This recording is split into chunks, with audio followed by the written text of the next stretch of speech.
Y estamos con la serie, ¿verdad? La fe que vence al mundo. Y en los primeros 6 versículos del capítulo 11 de Hebreos, encontramos nosotros tanto la definición de la fe, como la importancia de asegurarnos que la fe que nosotros profesamos sea la fe bíblica, la fe que salva, y no una mera creencia, porque los demonios también creen. Entonces tenemos claramente que definir, ¿verdad?, la diferencia entre creer y entre la fe que nos salva. Entonces cuando nosotros profundizamos y estudiamos la fe, nos damos cuenta que poco sabemos de la fe. Sobre todo cuando dice la Biblia que el justo por la fe vivirá. O sea que si nosotros no estamos viviendo por fe, no estamos dando testimonio de que somos nacidos de nuevo.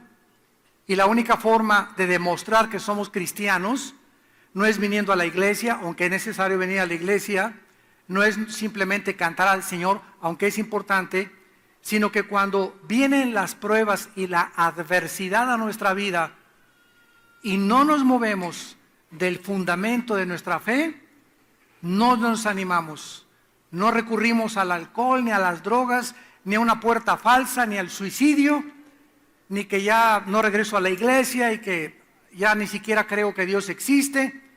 ¿Por qué? Porque toda persona que toma estas actitudes claramente da a entender que cuando vinieron las lluvias, las inundaciones y las tormentas, su fundamento no era la roca, no era la palabra de Dios. Su fe que él decía tener no era fe, era una mera creencia intelectual.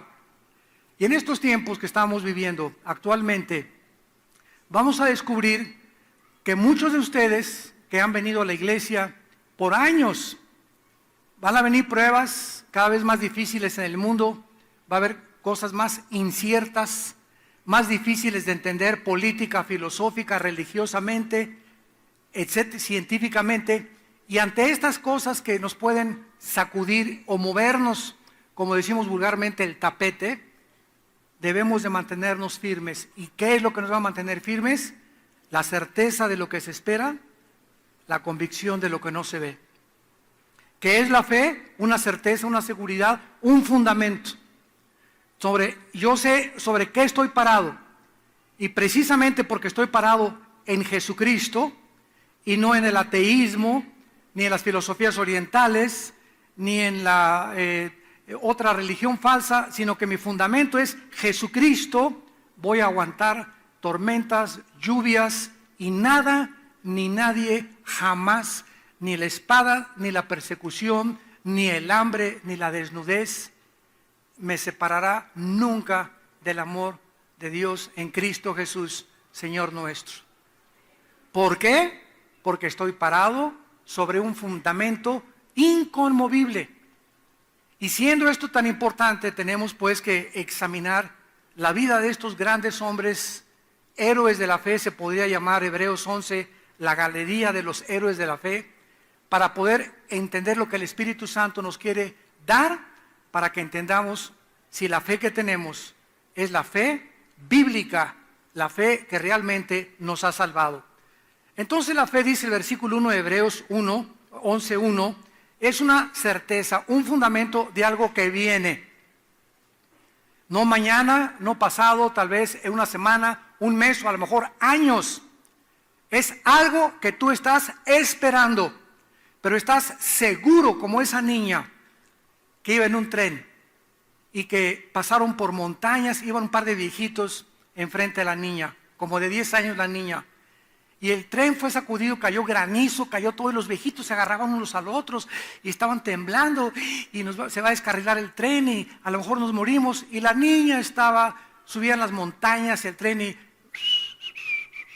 canta y canta alabanzas al Señor. Y cuando llegaron a la estación del tren, los viejitos, interesados en la actitud de paz y tranquilidad y seguridad de la niña, le preguntaron: oye, ¿cómo es posible que ante todas estas vicisitudes del viaje te hayas mantenido tan tranquila? Y ella les contestó: por la esperanza y la seguridad de que mis padres me estaban esperando en la estación.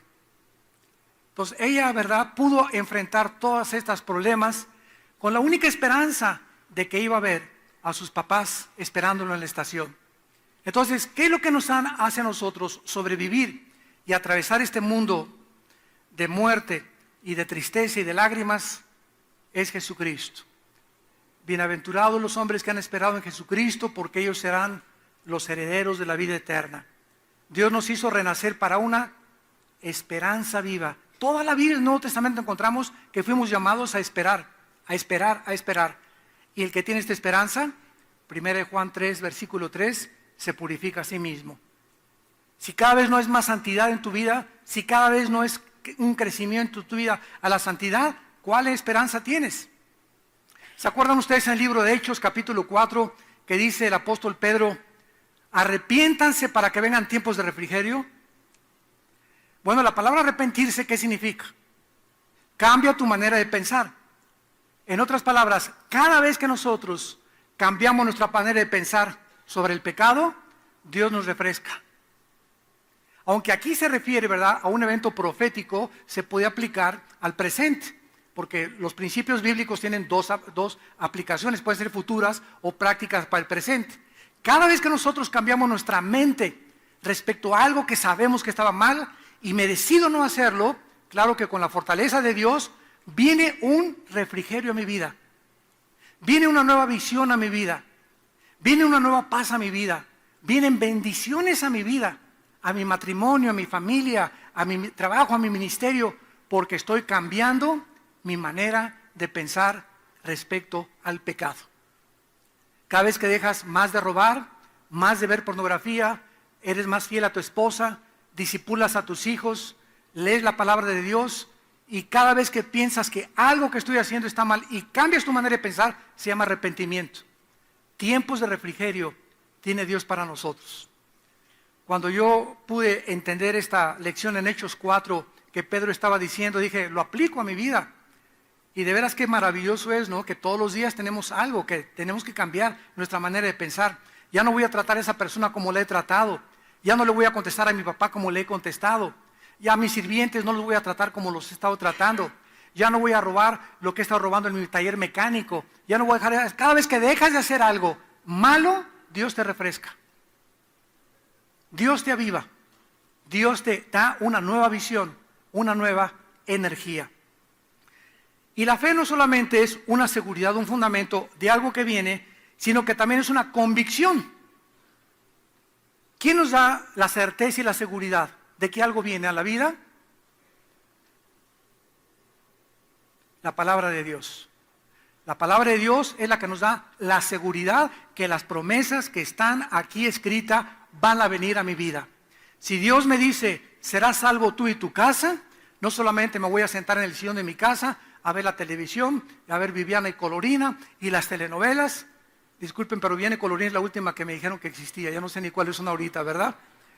Pero voy a tratar, ¿verdad?, ¿de qué cosa? Pues si tengo un hijo, discipularlo, hablarles de Dios, hablarles de la palabra, etcétera, etcétera. Si yo hago lo que Dios me dice que tenga que hacer, estoy viviendo por fe, porque le estoy creyendo a Dios que lo que Él dice es verdad. Entonces Dios premia mi fe y salva a mi familia. Pero no creas que es una promesa mágica. Bueno, ya soy cristiano, toda mi familia va a ser salvada. Si tú haces lo que Dios te manda.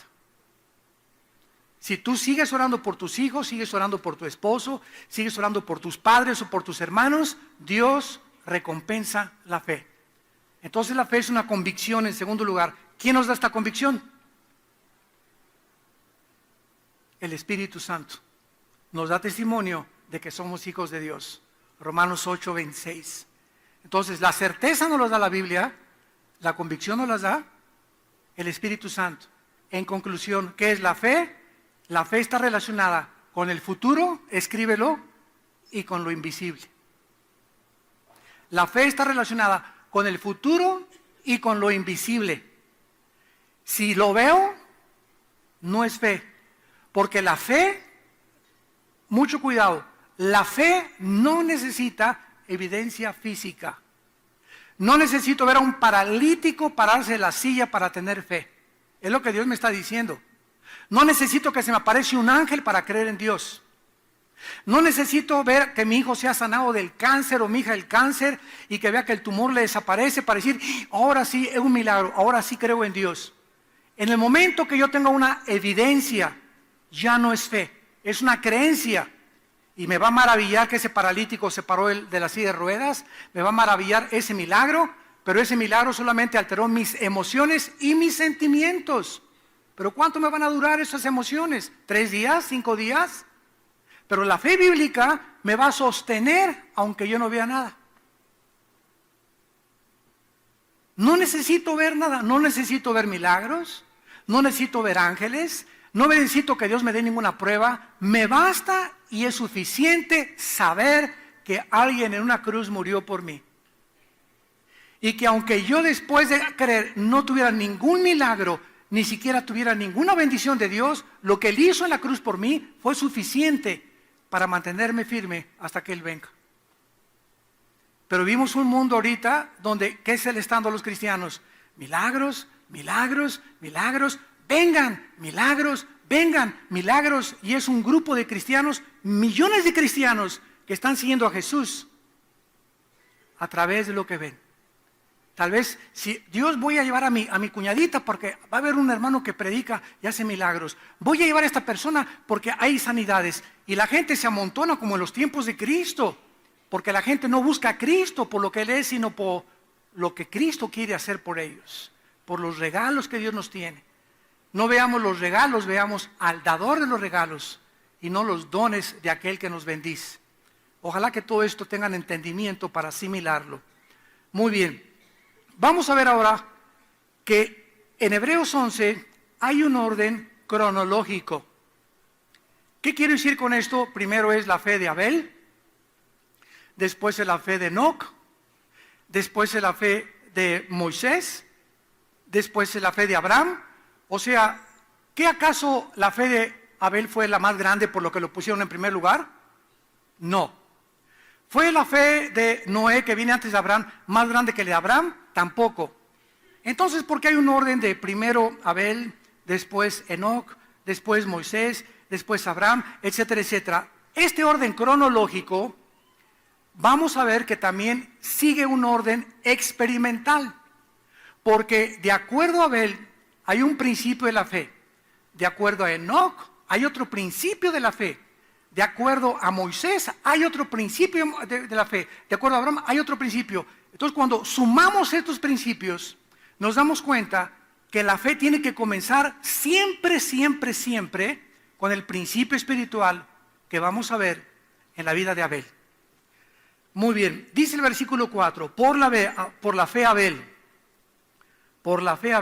Hebreos 11:4, ofreció a Dios más excelente sacrificio que Caín, por lo cual alcanzó testimonio de que era justo, dando testimonio sus ofrendas, y muerto aún habla por ella.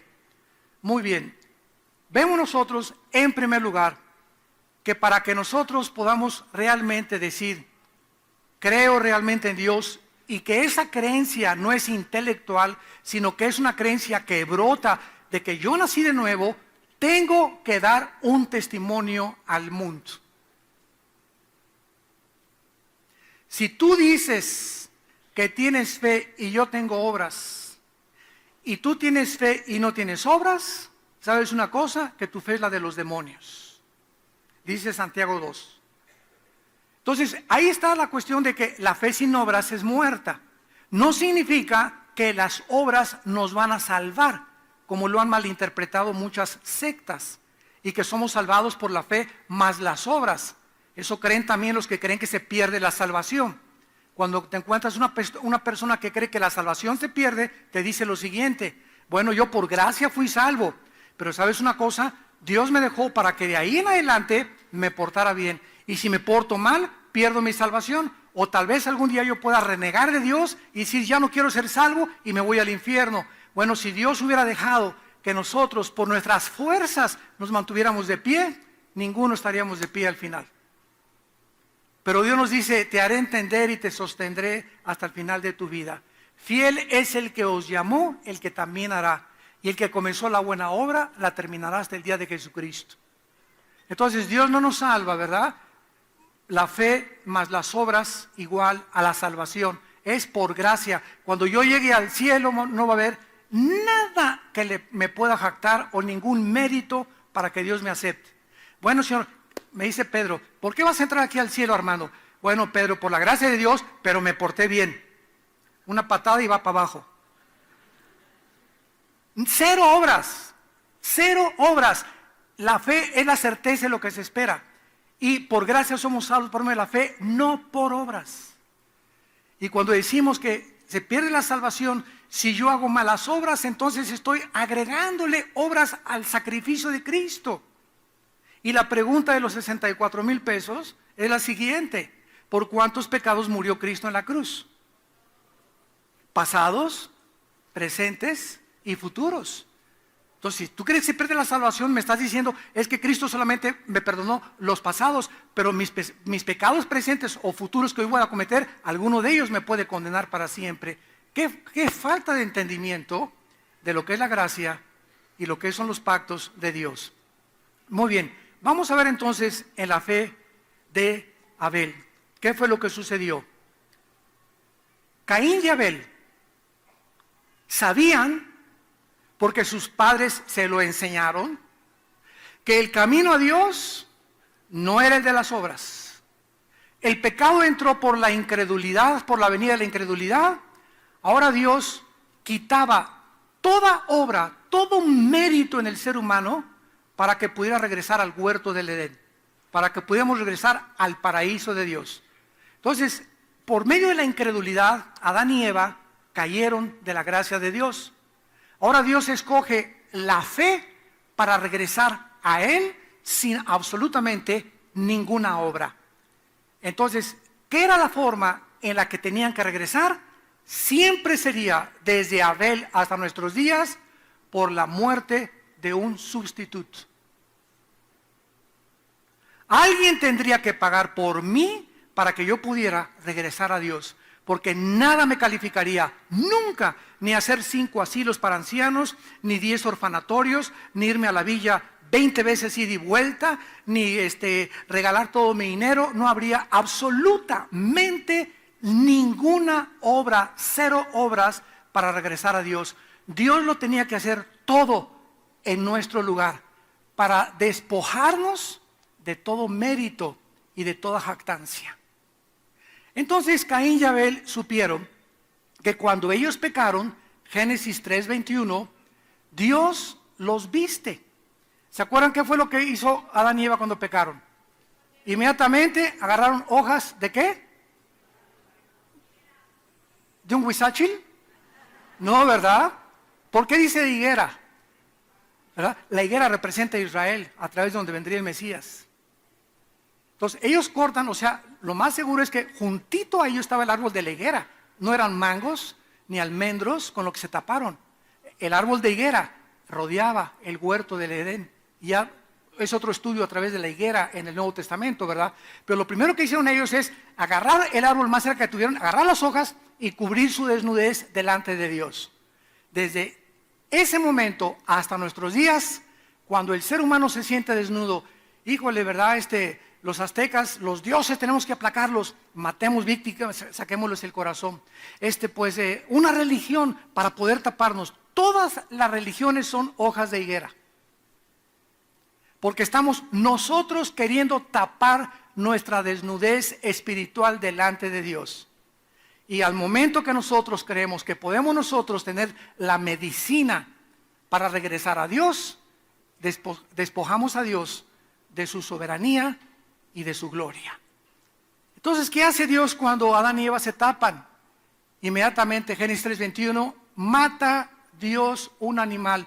Por primera vez en la historia hay derramamiento de sangre. Hebreos 9:22, y sin derramamiento de sangre no hay remisión de pecados.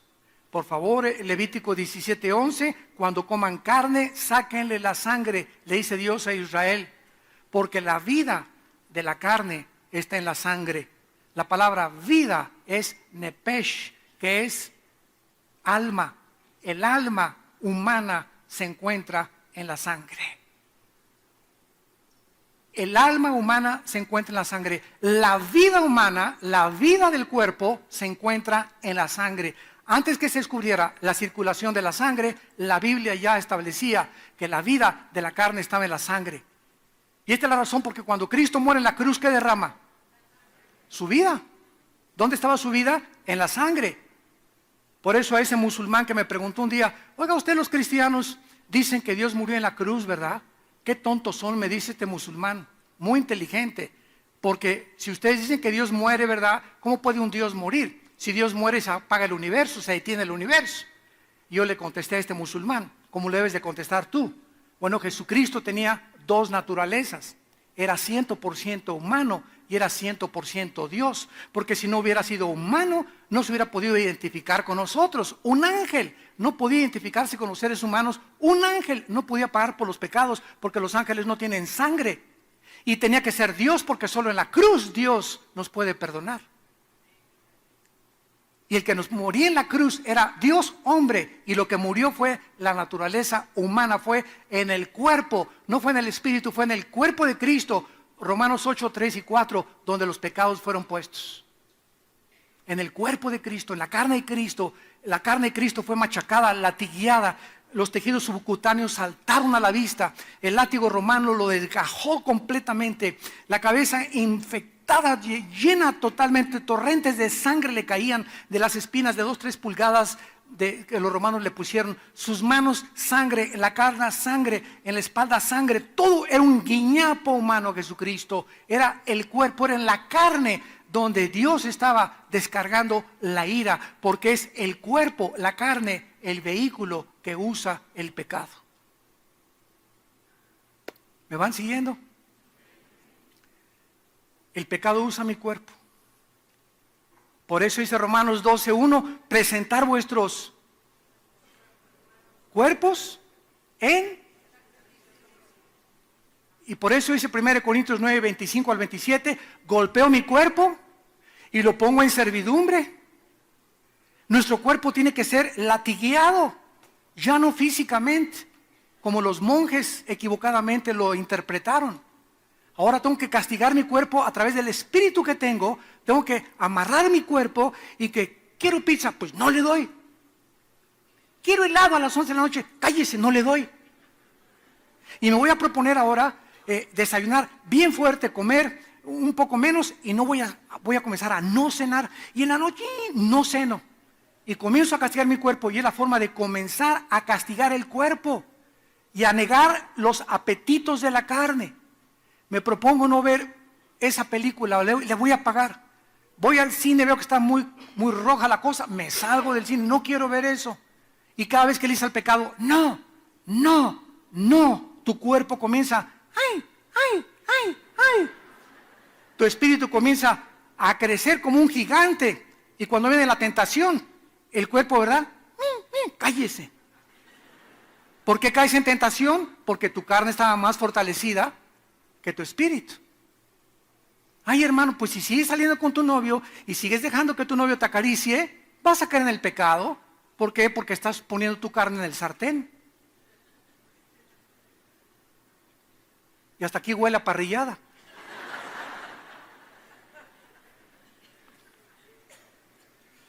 Muy bien, entonces, esta sangre que Dios derrama en el primer animal, y Dios les quita las hojas de higuera, Adán y Eva, y les dice a Dios, todo esto es un principio espiritual.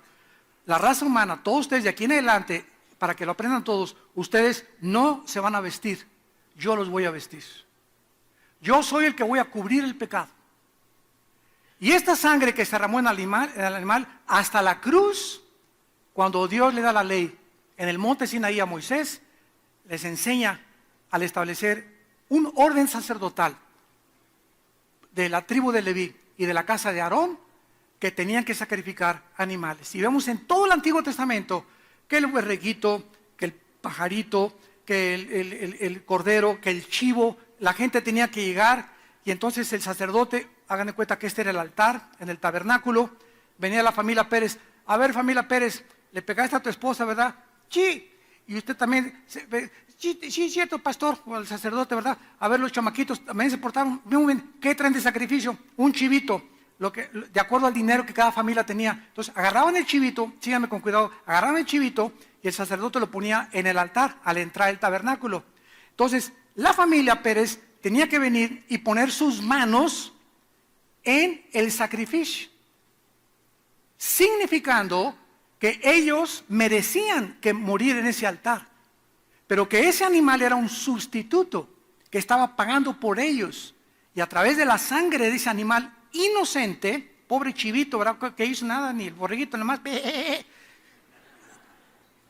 Era una injusticia, ¿verdad? Que un inocente muriera por ellos, pero comenzó Dios a desarrollar el principio de que siempre tenía que ser un sustituto con sangre derramada. Cuando viene Cristo y se presenta en el mundo, ¿quién lo presenta al mundo? Juan el Bautista. ¿Se acuerdan cómo lo presenta Juan?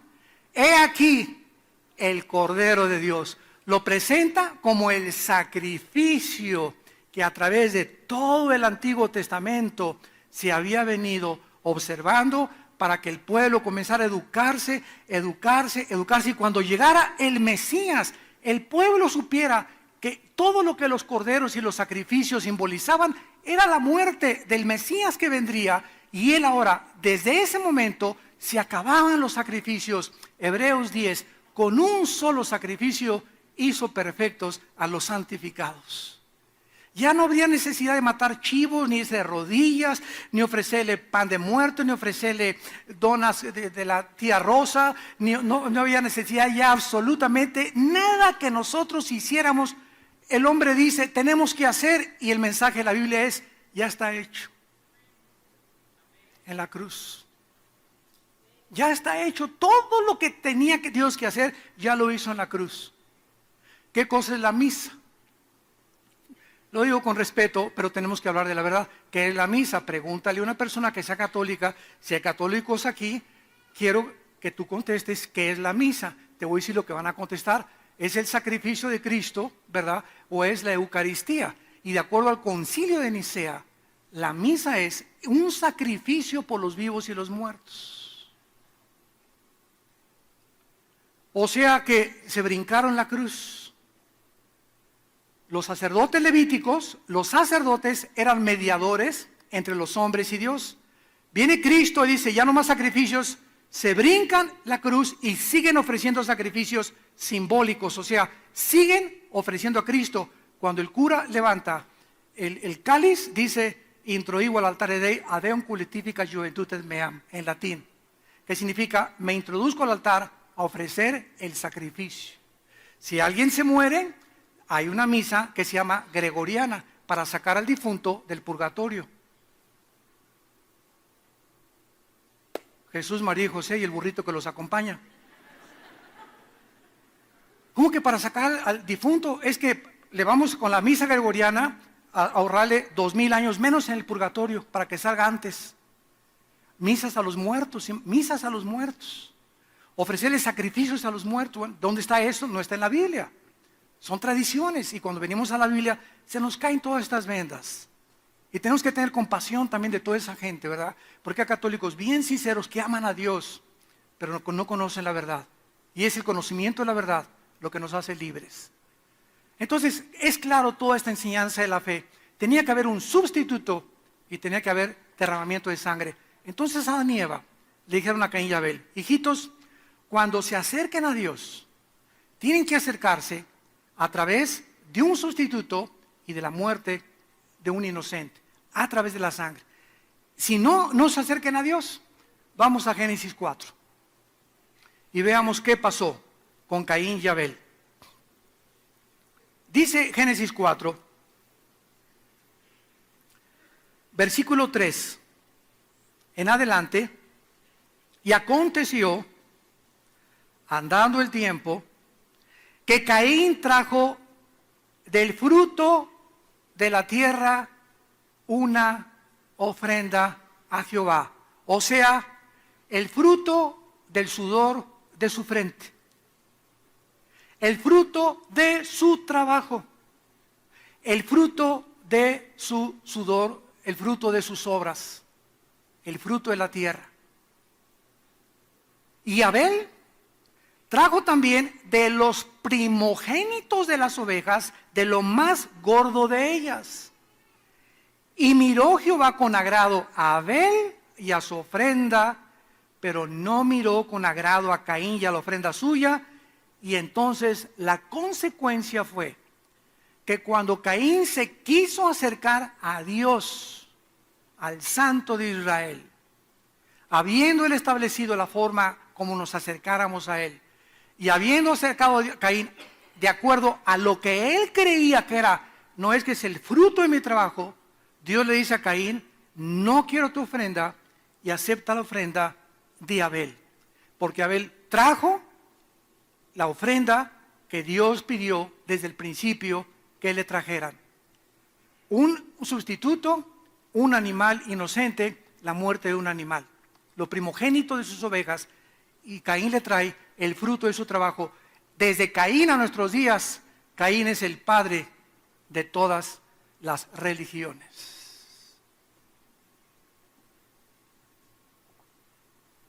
¿Qué son todas las religiones? Todas sin ninguna excepción, llámale como tú le llames, todas. Todas las religiones tienen dos factores comunes denominadores. Número uno, vas al cielo portándote bien.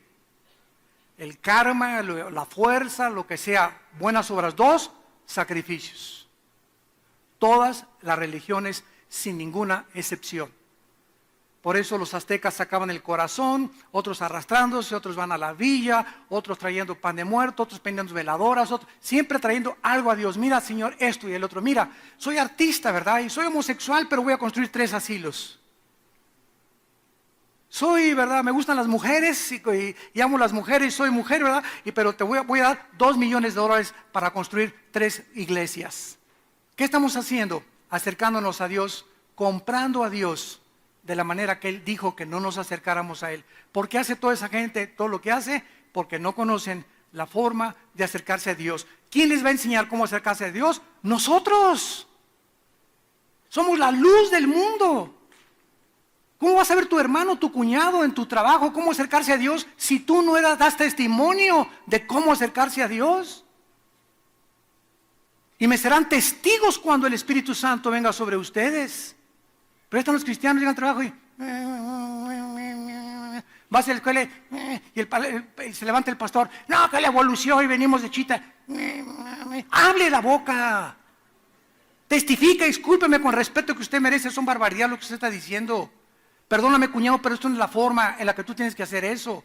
La Biblia dice, no me alegra, ok, pero tú hablaste y diste testimonio. Ya no es nuestro asunto si creen o no creen. Esto ya es un asunto de Dios, pero tenemos que ser valientes en hablar. Si no hay ese testimonio, no eres cristiano. Tu fe no es la fe de Dios, porque nos dio Dios el Espíritu Santo para hablar de Él. Yo no me quiero jactar, pero llego a una carnicería y me parten la carne y todo, y oiga, de casualidad usted la Biblia, una farmacia, donde pueda, el camión, ¿verdad? Donde sea, donde viajo a la azafata, un folleto, a la que me vende el boleto, donde quiera que tengo la oportunidad de 3 minutos, ¿verdad? Sin tratar de interrumpir lo que están haciendo, darles testimonio de algo. O decirle, la veo usted muy triste, señorita, me están vendiendo un avión en American Airlines y me dice la muchacha, sí, aquí estaba así, toda triste. Le digo, veo mucha tristeza en su cara y se me queda mirando porque regularmente a la gente no le interesa el estado de la más gente, ¿no es verdad? Está triste, pues que se muera, por mí que se muera. Pero los cristianos no. Si vemos una cara de tristeza, ¿verdad? Una cara así compungida. Oiga, le dije, ¿qué le pasa? Y me dice, no, ¿de veras le interesa mi vida? Le dije, bueno, mira, ¿sabes una cosa? Alguien murió en la cruz, le dije, por ti hace 2000 años. Así en 30 segundos. Y dio su vida por ti y resucitó a los 3 días. Y Él es Cristo, está en mi vida. Y quiero decirte que te ama. Y que no importa, no sé cuál es tu problema, pero yo te bendigo y que la paz de Cristo sea contigo. Te recomiendo que leas la Biblia. Me da mi boleto y me fui. Ya con eso, con esas palabras, hasta ves que se sienten así, Dios mío, pero tengo años que nadie me habla así. Nadie se compadece de dar palabras de aliento. Todas vieja con cara de comadreja, ya dame mi boleto. Pero tenemos que estar buscando la oportunidad. Llegamos aquí a la iglesia. ¿A qué vienes aquí a la iglesia? ¿A que te amen? ¿A que tengan misericordia de ti? ¿O vienes a la iglesia a amar a alguien? ¿Cuántos de ustedes vienen aquí a la iglesia y te sientas ahí, la de atrás tiene cara así, ¿verdad? Que se está muriendo la señora ya. O otro como tiene cara así, ¿verdad? Que cuidado que le digas algo porque te va ahorita a surtir. Y te puedes acercar, ¿verdad? Oye, ¿me permiso orar por ti? Doña Chole, la veo usted medio triste. ¿Qué le pasa, viejita? ¿Por qué está usted triste? Cada vez que nosotros extendemos nuestras manos a alguien para bendecirlo, Dios nos bendice 100 veces más. Hoy, ¿a quién has bendecido? Yo al acabar ahorita el servicio trato de pasarme 10, 15 minutos con la gente. No puedo darles consejería porque no vengo a dar consejería, pero abrazarlos, tocarles la mano, orar por ellos si puedo. Decirles que Dios les ama, que si quieren consejerías, aquí están los pastores entre semana, tenemos una oficina aquí para dar consejería toda la semana, pero la gente quiere que alguien se acerque. Mucha gente se acerca y me dice, no creo estar enfrente de usted. Cálmate, le digo, pues si no soy yo un Travolta. Y mucha gente, o sea, nos ven así, ¿verdad? Pero exaltados, ya bajó el santo de su pedestal, ¿verdad? Y aquí está el hermano pastor. No puedo creer que lo esté abrazando, hermano. Le digo, hermana, yo soy igual que usted de pecador, igual que usted de perdonado. Usted puede ser mi mamá, mi hermana, ¿verdad? Adore a Dios. Adore a Dios. No hagan de nosotros un pedestal. Gracias a Dios que Dios nos use, somos instrumentos de Dios, oren por nosotros nada más, pero no nos eleven a un lugar que no merecemos. En el libro de los Hechos, cuando Pablo llegaba a las ciudades y la gente les arrancaba la ropa y todo, aquí está el apóstol Pablo, llegó a Neptuno, decían ellos, Júpiter, aquí están los dioses, con nosotros Pablo se rasgaba la ropa y les decía, quítense, ¿verdad? Somos iguales que ustedes, adoren a Dios. No me besen la mano, un hombre no puede dejar que le besen, ni te hinques delante de mí. ¿Cómo te puedes hincar delante de mí? Híncate delante de Dios. Ni los ángeles nos debemos hincar delante de ellos. Ni los ángeles, dice la Biblia. ¿Pero por qué? Porque tenemos la tendencia de idolatrizar a los seres humanos. Tenemos que cuidarnos de esto. Entonces dice la Biblia que Abel trae la ofrenda y se acerca a Dios como Dios lo manda. Caín se acerca a su manera, se enoja Caín y decae su semblante. Vemos nosotros el orden rápidamente cronológico. Abel es nombrado primero en Hebreos capítulo 11 porque hay 3 principios en la vida de Abel, los que les interese escribirlo. Número 1, que el acceso a Dios es por medio de la sangre.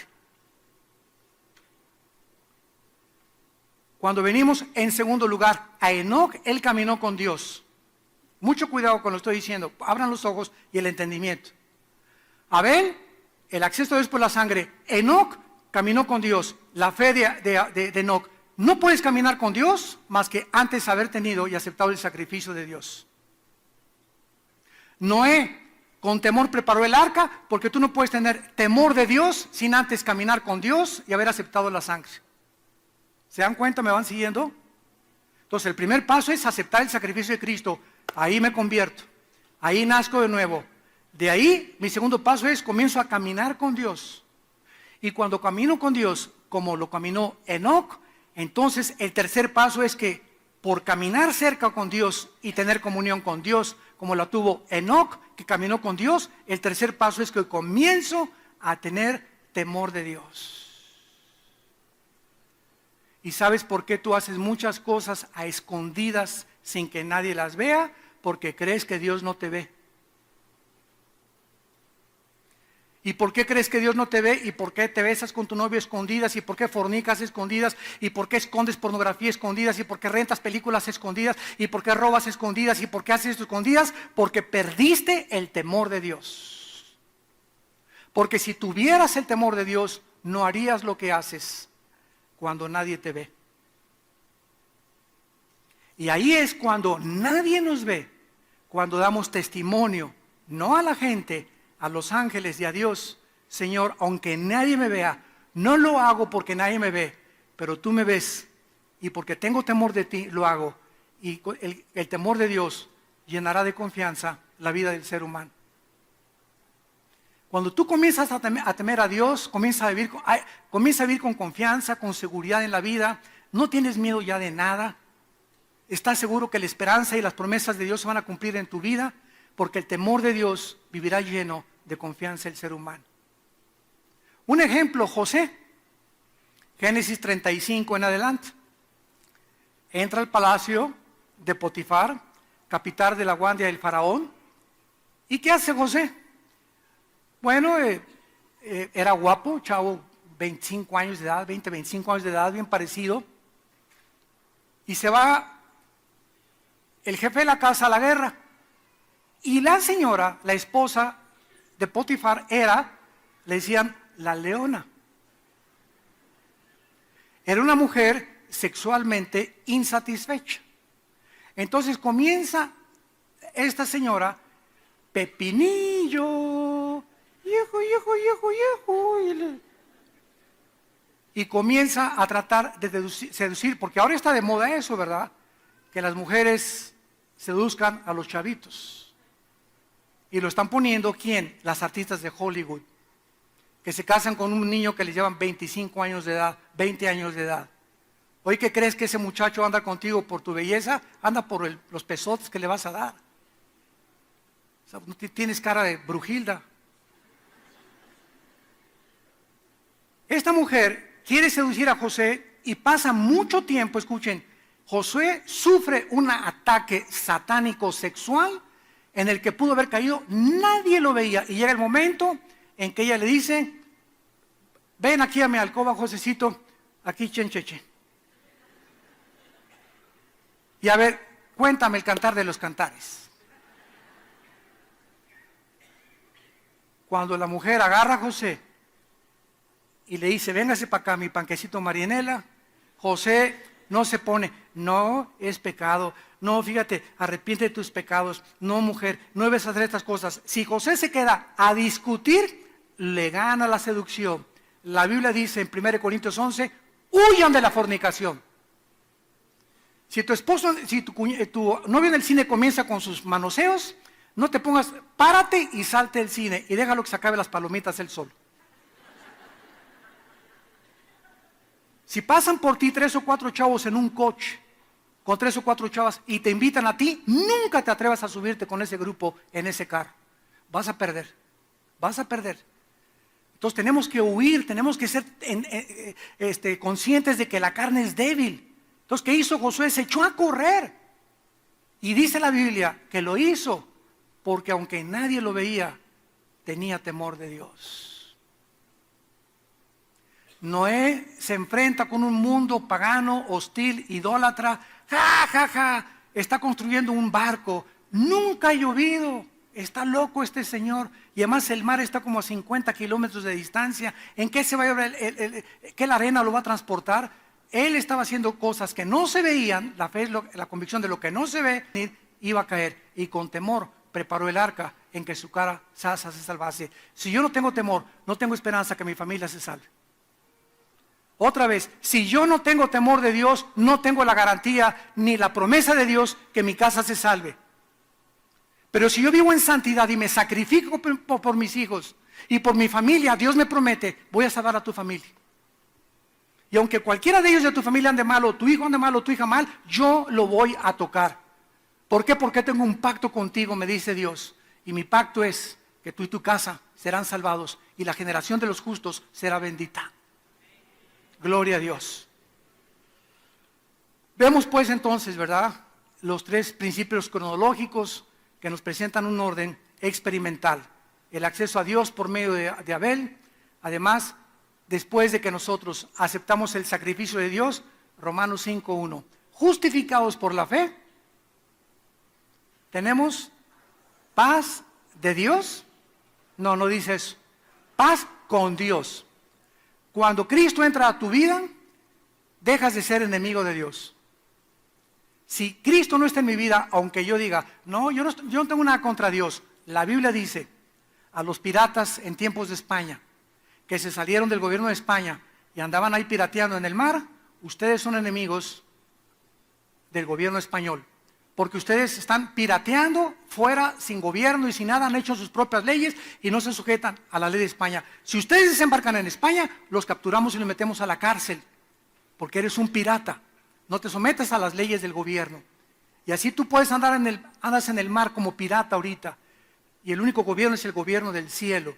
Y si no nos sometemos al gobierno del cielo, eres un pirata, eres enemigo de Dios.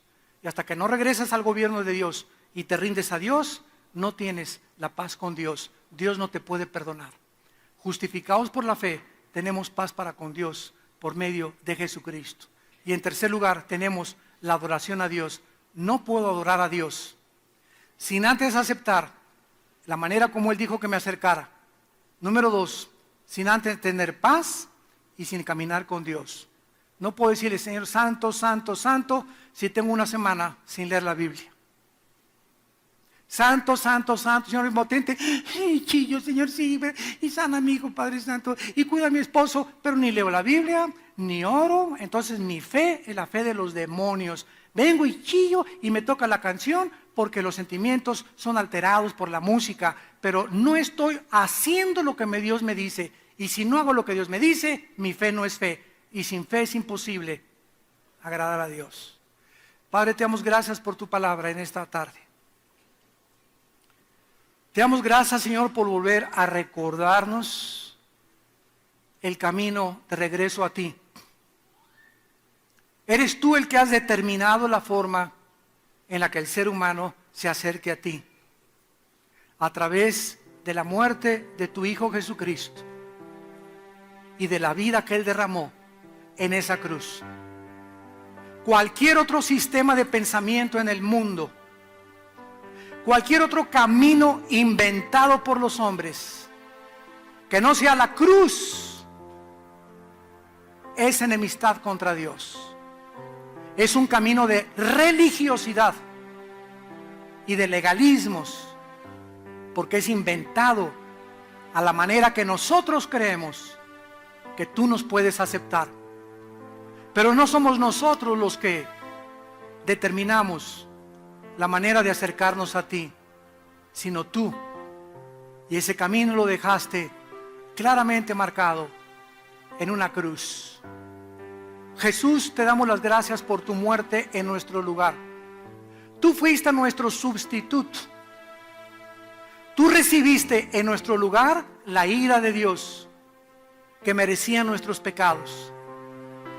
Tú en esa cruz pagaste una cuenta que nosotros nunca hubiéramos podido pagar, ni con nuestras buenas obras, ni con nuestros sacrificios.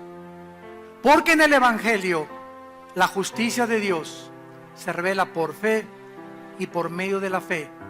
Como está escrito, el justo por la fe vivirá. En esta tarde invitamos a muchos de ustedes, también a los que nos ven por la televisión, que vengan a la cruz. Que no seas pirata, que aceptes el gobierno universal, espiritual, que aceptes la legislación de la moral que Dios nos ha dejado en sus 10 mandamientos, que te sometas a Dios. No eres Dios, tú no vas a determinar qué hacer y qué no hacer, qué es bueno y qué es malo.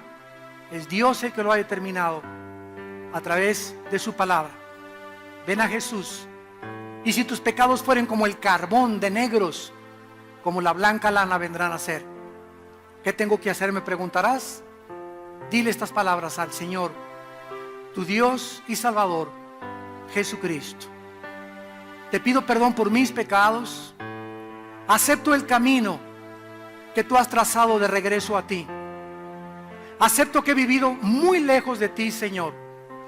Ahora quiero darme la media vuelta, arrepentirme de mis pecados y caminar hacia la cruz, donde tu Hijo me está esperando para lavarme con su sangre por mis pecados.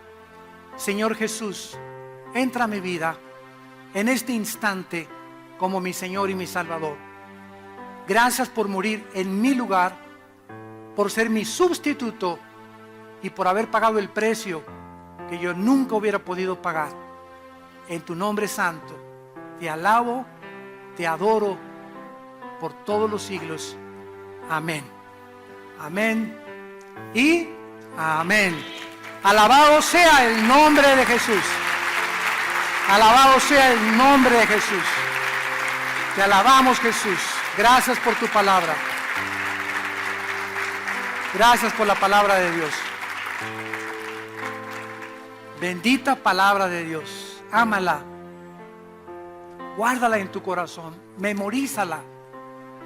Reflexiona. Medita en ella día y de noche. Y Dios te garantiza que si tú haces eso por la fe, ¿cuál es la promesa? Todo lo que hagas prosperará. ¿Por qué no prospero? Porque no obedeces. La meditas día y noche, nada más a las 12 de la noche, nada más a las 12 del día, cuando me levanto y no tengo mucho sueño, antes de acostarme. Bueno, entonces, haz tu Biblia. Aquí dice de día y de noche. Josué 1, 8 y 9. Y si tú de día y de noche estás en este libro y la lees y la memorizas y meditas, todo lo que hagas, yo te lo prometo, va a prosperar. El que no dio su vida por nosotros, ¿cómo no nos dará todas las cosas si su vida nos las regaló? Todos ustedes que en esta tarde han invitado a Cristo por primera vez, nos gustaría bendecirlos, saludarlos. Y si tú hiciste esta oración invitando a Cristo por primera vez, ahí desde tu lugar, ponte de pie en esta mañana. Párense los que hicieron esta oración invitando a Jesús por primera vez. Gracias, Dios te bendiga, señorita. ¿Alguien más? ¿Alguien más? ¿Alguien más? Gracias, que Dios la bendiga. Gracias, Dios los bendiga. Gracias a Dios. Gracias a Dios, que Dios los bendiga. Gracias, que Dios los bendiga. Gracias, Señor, por estas almas. Gracias, Padre. Gracias, que Dios te bendiga. Gracias, Señor. Gracias, Padre. Gracias, Señor. Nos ponemos de pie. Recibe esta bendición con todo tu corazón. Ábrele tu corazón a Dios. Dios bendice tu vida. Dios bendiga tu matrimonio. Dios bendiga a tus hijos. Dios bendiga a tus padres. Dios bendiga a tus animales domésticos. Dios te guarde y te proteja de todo mal cuando andes en la calle. Dios te traiga de regreso sano y salvo a tu casa. Dios conceda las peticiones de tu corazón. Confía en Él y Él hará. Exhibirá tu justicia como la luz y tu derecho como el mediodía. Porque todos los que esperan en Jehová serán alumbrados y nunca serán avergonzados. Que Dios te llene de todo su conocimiento con toda sabiduría y ponga sobre ti paz. En el nombre de Jesús. Amén. Que Dios los bendiga.